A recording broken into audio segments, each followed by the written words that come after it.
EVM का रोना रोने वाले गायब हो गए। किसी गाने की एक पंक्ति थी, बदले बदले से सरकार नजर आते हैं, आज से पंक्ति भारत के विपक्षी दलों के ऊपर एकदम फिट बैठती है। बदले बदले से इसलिए नजर आते हैं क्योंकि आज कोई ईवीएम को गाली नहीं दे रहा है। अचानक से ईवीएम हैक होने की चर्चा ही बंद हो गई। अब चर्चा जनता के नाराज होने की नैरेटिव है। भाजपा के हार की और आरोप अब ईवीएम की जगह डीएम पर शिफ्ट हो गया है।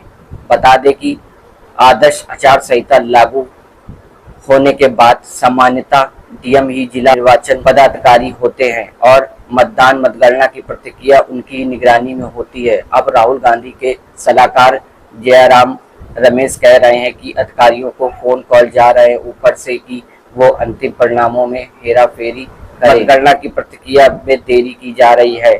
चुनाव आयोग की वेबसाइट पर रिजल्ट अपडेट नहीं किए जा रहे हैं और मतगणना में धांधली हो रही है। हालांकि इन सबसे कहीं ईवीएम का नाम नहीं लिया जा रहा है। कारण यह है कि कांग्रेस पार्टी को पिछली बार से मुकाबले 47 सीटें अधिक मिल गई हैं और भाजपा की 64 सीटें कम हो गई। यही कारण है कि ईवीएम पर निशाना नहीं साधा जा रहा है। विपक्षी दलों को पूरा ध्यान अब अधिकारियों को धमकाने पर है, मशीन पर है।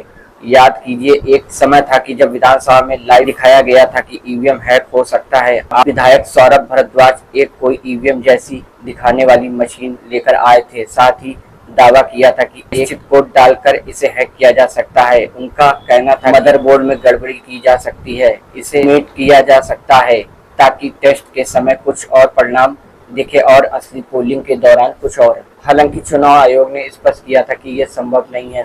संस्था ने बताया था कि जैसे जो नए MP3 ईवीएम आ रहे हैं उन्होंने टेम्परेशन है, यानी कोई मशीन का खोलने की कोशिश बढ़ सकता है तो इसके बाद वो काम करना बंद कर देगा। आयोग समझाता रहा कैसे हर साल ईवीएम को चेक किया जाता है। नियम अंतराल पर अधिकारी उसका निरीक्षण करते हैं। कोई अनधिकारिक व्यक्ति उसे इस्तेमाल नहीं कर सकता है।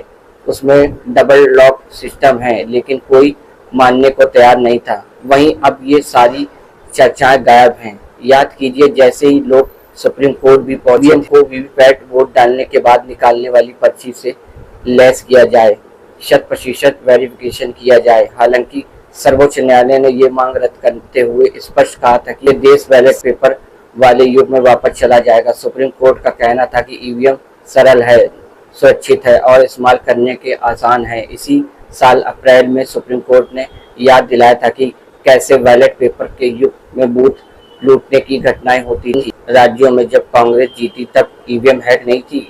जैसे ही लोकसभा चुनाव आते हैं इनका रोना शुरू हो जाता है।